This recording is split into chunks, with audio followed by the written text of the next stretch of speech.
I'm going to introduce is an artist that was teaching art at Margaret Brent. And this is Tanya Green, and she has since gone on to do artwork throughout the county and in Fredericksburg and lots of places. Now the second gal over here is Casey Clark, and she was in my 5th grade class at Providence Elementary. Yeah. So I'm so proud of her because now her title is Art Integration Specialist at Hartwood. At Hartwood. So I'm so proud of her. Well, today we're going to find out exactly what they have done in Stafford County Schools. It's a combination of our Stafford County Historical Society working with the Stafford Education Association, right? Foundation, Stafford Education Foundation. So we're so pleased that you're here to find out about what they've accomplished in our schools. So. Well, hi, so I'm Casey, and like Jane said, I'm probably the only person who knew her before she knew anything about Stafford history. So, when she was fresh from Okinawa, when she came in, I was her first student. So I have been an art teacher in Stafford for a decade, and then for the last few years, I've been leading the arts integration program up at Hartwood. And so Tanya and I have come together working on a mural at Falmouth. So we're going to tell you about some of the different murals and what is going on at Stafford. Where do I press there? I swipe. Okay. So first, I just wanted to ask you to think. Where's public art found in Stafford? If you think about it, compared to Fredericksburg, where do we really have public artwork? There are no sculptures, we don't have others. Before these murals, there was so little. I think we have the beautiful mural at the hospital that I believe the museum put together, and then, And one right down here. and one right down there. Right outside. Right outside. The copy of we have the Melchers complex, but really there was no public art, and in just a short time in these last few years, this has transformed our schools, and now it's really part of our identity. We have schools where they really take pride in the individuality of their schools, and it's really part of their community having something really unique in their space. And I know especially at Falmouth, they really take a lot of pride in how it really represents Falmouth specifically. So I think it's been really transformative and will continue to be as we do more of them. So it's pretty special. Oh, look at me swiping. So I'm just going to show you a few murals, some of which Tanya here painted herself. This is the most recent one, and this was a collaboration with Stafford Education Foundation and the Stafford Museum and Cultural Center and the Gwyneth's Gift Foundation, right? And the PTO and staff. And the PTO. So it took a lot of people for this to come together because it's huge. I mean, look at the size of this. It's the whole side of the building. 98 feet. And Tanya did it all. And it's all part of their whole community garden here and all. Really a beautiful transformation of that space. And let's see what else we have. I'm learning to swipe. So then we have one up at Rodney Thompson. This was made by their art teacher there, Brenda Edwards. And you can see lots of different aspects of Stafford history represented. I love that this one also shows the river because we included the river in our mural as well as just something that is an integral part of Stafford's history. Let's see, I'm swiping by. This is another of Tanya's murals that's up at Margaret Brent. And we'll look at this one a little closer here towards the end. This shows a lot of different historical figures that played a role in our county's history. Here we go. We also have some murals that were made by the students. The high school students were involved in designing and carrying out these murals. This one's up at Colonial Forge, and that's a student working on this. They're kind of all over the place now. This is another of Tanya's murals up at Anthony Burns. This is the Anthony Burns tribute mural, and I didn't know anything about Anthony Burns until I saw this mural and started to learn more about it. What else did you want to say about it? Oh, I can just pop in really quickly. Yeah. But This one highlights a little bit of his life and journey through the visuals in the States where he was in his life journey of being a slave who broke out of slavery, was then up in Massachusetts, and I believe that's where he got set on trial as an escaped slave and then brought back down to Virginia, but eventually ended up getting free again and going off. And this is where having the historians always helps in with the connections, because as the artist, I am interpreting the story visually, and then they come in with the facts. But he then obtained an education in Ohio, so the different icons symbolizing his journey through his life. I think it's really powerful to have these images where people might not sit and read a story and know everything about their school's history, but when you see this in the main office every day, you start to understand the story just through simple images, and I think that's really beautiful. Right, the students start wondering, well, what's this for? Why is that there? And they learn so much. This is a mural at the new Stafford High School. I still think of it as the new Stafford High School, right? And their art teacher there, Nick Candela, was working on this one. It's all focused on Native American heritage in the county. Let's see. We have another at Drew Middle School that focuses more on the story of when Stafford schools were integrated. You just have all these different pieces of our history in all different time periods, all represented through these. Let's see. Ooh, there we go. Gabriel Pons is another local artist who has done a few of the murals that are part of this project, and this one is up at Widewater. And I love that it has a key that explains all the little details that are included. Every single symbol and image has meaning within the mural. That's another huge one, isn't it? Let's see. And then this is the mural at Falmouth that Tanya and I collaborated on. I was the art teacher at the time and knew that we had an odd, long, skinny space. And I had a vision for something to do with the river, and I knew that I was not the person to execute it. I knew that, I was like, I'm the art teacher here, but Tanya Green is the best, and that's who we need to do this. So I'm gonna let her talk some about her process, because she was really like an artist in residence there at Falmouth for how long? Like a couple months? Yeah, and the kids learned so much by having a working artist in the school every day. So tell us more about what we did. Was that? Oh, yeah. Okay. So having worked on 4 different murals in the school through this grant, it's been just a wonderful experience and eye-opening to be able to work with the schools in this way. But each project was approached very differently. The one at Margaret Brent I worked on, it was like just coming back from COVID, so we worked on that one at night, and I didn't have a lot of interaction with students on that one. Falmouth, though, with being able to be there and work during the school day, and my kids went to school there at the time, it really was a great opportunity to be a part of the community. So as an artist in residence, I worked in the hallway while the kids were coming to and from lunch. We put together videos that spoke about my process so they could learn from it. We did like question and answer period, so they could, if they had a question, they'd send it in to me, and then I would put together a video and help explain the process, and they could get a better understanding of what it was I was doing and how I approached that process. Working with Jane has been wonderful because, and Eric Powell, who's also sitting in the back, they were the key history figures that anytime I had a question or needed clarity about a specific building or about that history, they're my go-to people, because when you're representing something visually, you want to be sure you're also representing it accurately. The Falmouth mural, what I found with this one, it didn't have any portraits in it, but the building itself were the portraiture. They symbolize the history in the area that is Falmouth. And so Casey wanted to highlight a mural that depicted sort of the Falmouth region through the past, present, and future. And so we talked a lot about different aspects that could be included in the mural to help the kids understand a better,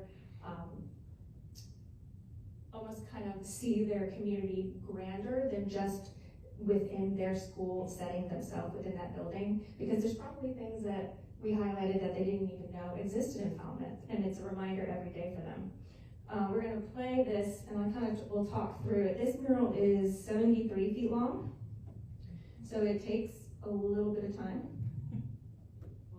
Oh, it did. Okay. And so we started off at the Rapids, and as we're traveling down the hallway, this is their main hallway by the cafeteria. We passed Gary Melcher's Belmont. We sprinkled in the dogwood tree and different state symbols to also make those connections for students. We've got the Falmouth Bridge. You're going right over into historic Falmouth. So there's several different buildings highlighted there. Some pig reference to the history Jane can probably bring back in, and pickles. Pickles, that was a part. As we continue on, the Patawomic Indians, putting a little village in to help make that connection. Huron Highway, the natural wildlife that exists in the Falmouth and along the Rappahannock, eastern tiger swallowtail butterfly, our state butterfly, and then making sure the kids saw themselves within this mural. So the Falmouth building itself, many teachers requested I put the principal's picture coming out into one of those little windows. She does not exist in there, but We said no people. no people. And then Pratt Park, Gary the Goose made an appearance, if you're familiar with him down in near City Dock, and Chatham, and it still continues on as we go.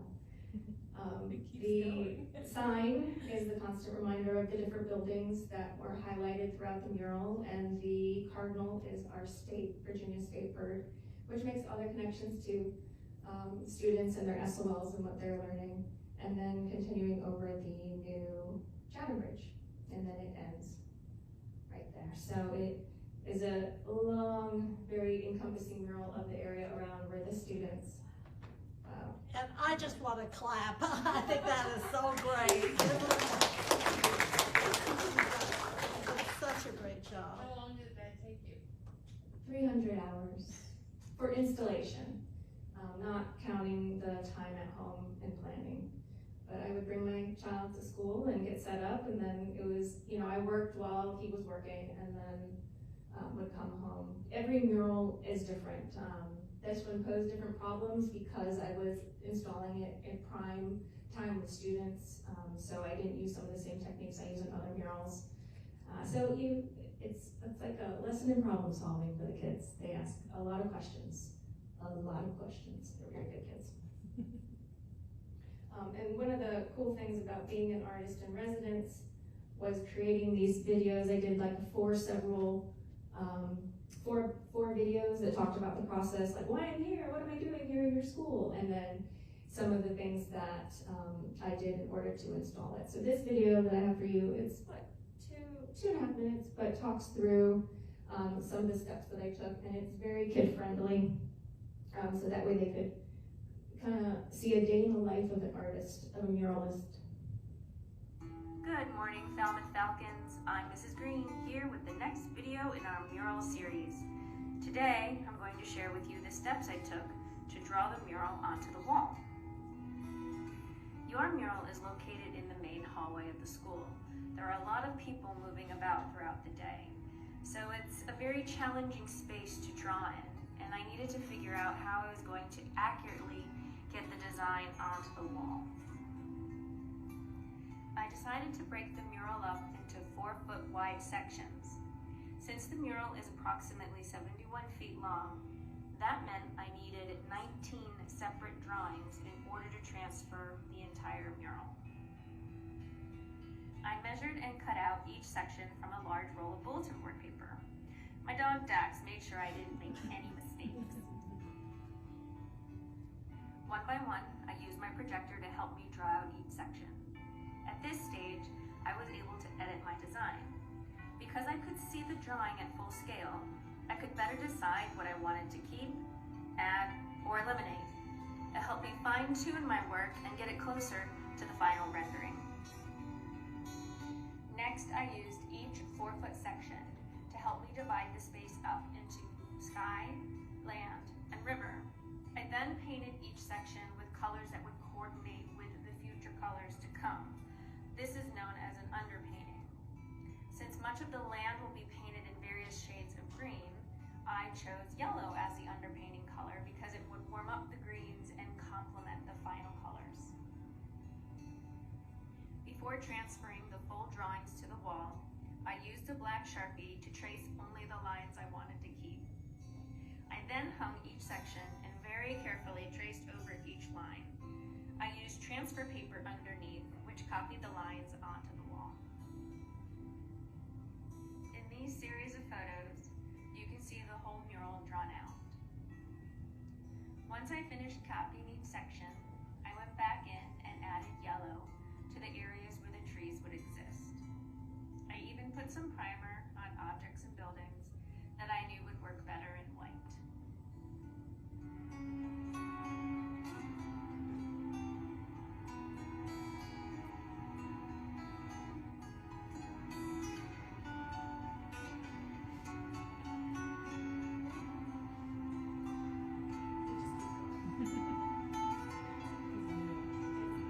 Did you all have any idea that this much goes into this? It's incredible. I didn't know that, I thought you just freehanded Well, that's it for today. I'll see you in the hallway. I'll see you in the hall. Yeah, it was just reflecting back on that, the questions they'd ask me, they're like, you've been painting that building all day. And I was like, yes. Yes, I have. Thank you for reminding me that I have not moved. That is correct. And I think that just shows that having the murals in to teach about the history, it also layers in that ability to teach other aspects to the kids as well, whether it be art, endurance, sticking with a task, when you make a mistake, what to do. Just all those lessons are layered within having these grants and these murals in our school. So it's been a good opportunity, great opportunity for the students. Thank you so much. I think Falmouth was so lucky to have Tanya there, and I think that it was near and dear to both of our hearts because our kids went there. I'm having gone to Falmouth myself, you know, it was personal. It is and personal. You put so much work into it. It was really beautiful. I want to move to, I can press the arrow. How about that? Good morning, Falmouth Falcons. I'm Mrs. Green here with the next video in our mural series. We're getting there. Try again. Here we go. Aha. Okay, so the last section I want to talk to you all about. So we've talked about all of the murals that were funded through this grant, all the ones so far that we have pictures of. There is still more in progress, still more to come this year. And I'm sure you're wondering, how are students really learning about Stafford history through this art? You know, Tanya talked about how they're learning through the process of having the artist there and seeing that process, how much that influences them. But what are they doing with them, right? So that's what I want to talk to you about a little bit, because we don't just learn through osmosis, like we just see it and then we're just learning, right? We talked about how they ask questions. At Rocky Run, they have a mural that changes out throughout the year. They have picture frames that are part of the mural so that they can adapt it with different content. So as they're teaching different subjects, they switch out pictures so the mural's constantly changing to go along with what they're teaching. And then at Anthony Burns, they have a mural that has QR codes so you can scan on each of these historical figures and learn more about them. So that makes it interactive with the way that they're learning about it. One thing that we do at Heartwood is a lot of close looking and slow looking at art to encourage like deeper thinking. So I thought maybe I will make you all my students for a few minutes and have you all go through this process of a see, think, wonder. This is something that we do frequently to introduce a topic and get kids thinking deeper. So I'm going to ask you to look at a work of art and do this thinking routine. So do you want to be third graders for a moment? I'm going to make you participate. Do you love it? And this is all about it, making thinking visible. This is part of Project Zero, which is through Harvard, and it's this whole philosophy about getting kids learning through looking at art.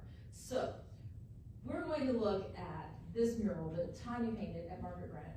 And what is the title of this again? Something about mindset, right? It's a long title. Margaret Brent Elementary School Mindset Mural. Okay.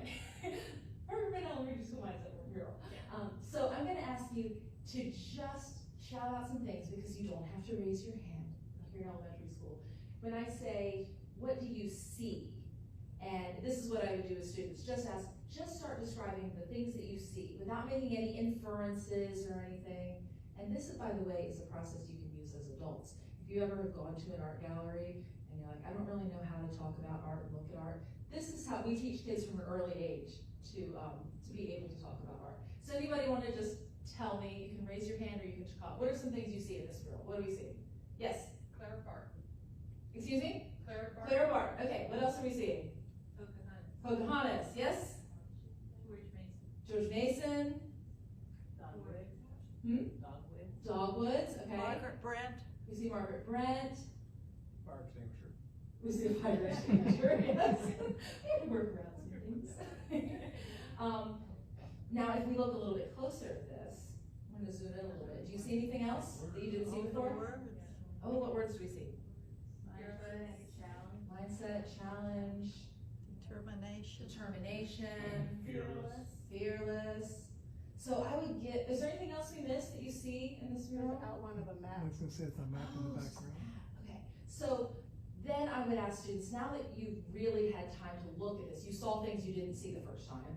Now, what do you think? What are some things you're starting to think once you look at this? You all are such good students. What are you thinking? Yes, ma'am.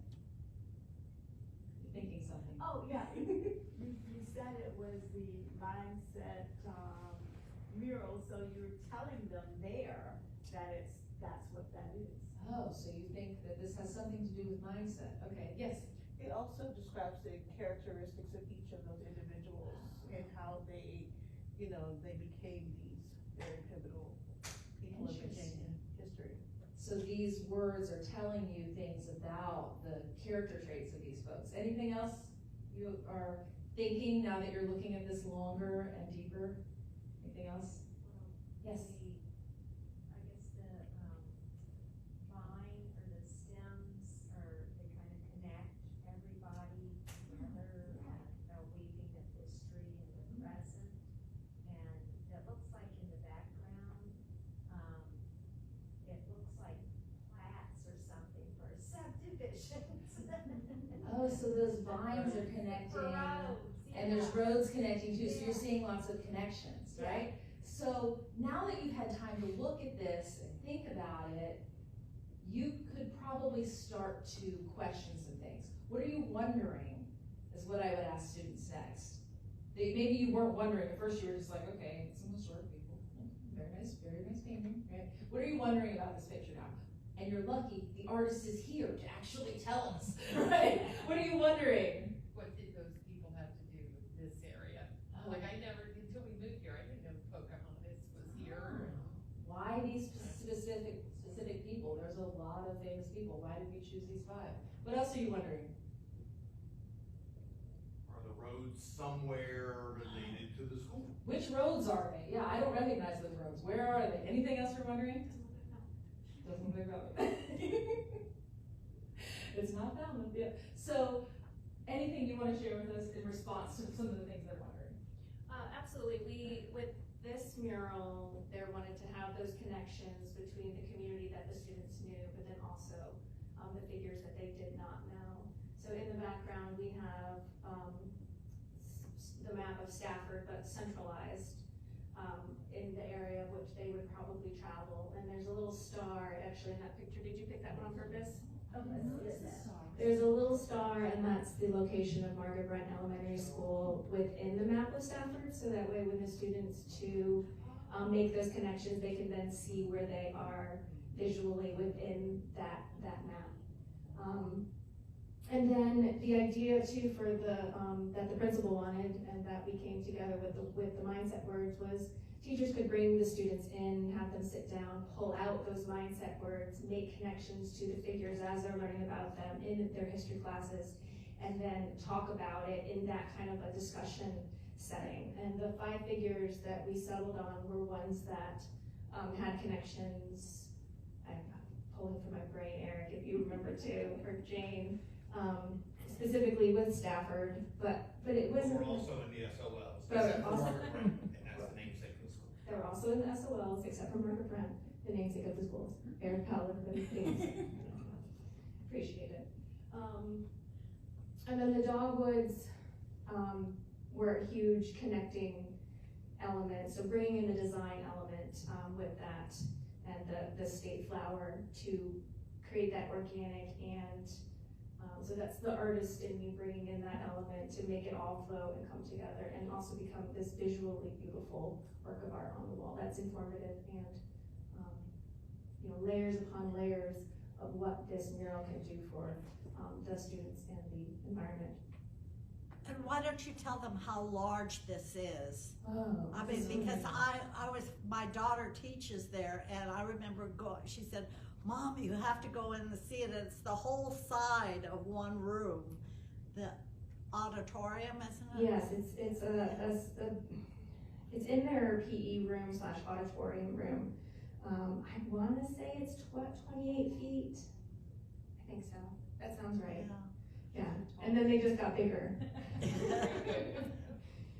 But in the video too, it's really like with the one that was showing Falmouth, and you could see what the school hallway looked like before the art was installed, and then after. The murals really do transform these spaces to be just more welcoming and inviting, and I can't think of the right More word. personal. Yeah, it's more personalized for them, but it's not as cold. It's warm and loving.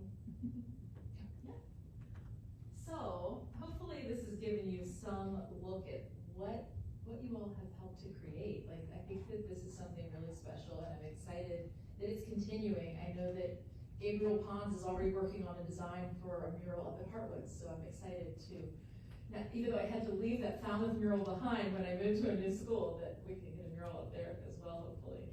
And so it's very special to us, and just really excited to be part of it. So I'm glad we got a chance to share all of this with you all and come out to the schools and see these. And I'm glad that you all participated in seeing how kids are thinking about art. Hopefully, the next time you're trying to look smart in an art gallery, you'll think, oh, I see that wonder. I'll look cool, right? So thank you very much. Yes, did you have a question? Yeah, did you put any sealant on the top to protect the? She's so thorough, I bet I know the answer to that. Tell us. I use polyacrylic after it's all done to seal it. It's still, that gets a lot of wear and tear where it's at, and have told the principal, I don't know, but I was like, make sure, tell me, come out and I'll touch it up and clean it up and make sure that it has that longevity. But it's tough because that one's in a high activity space, and kids are high activity. Yeah. Well, thank you so much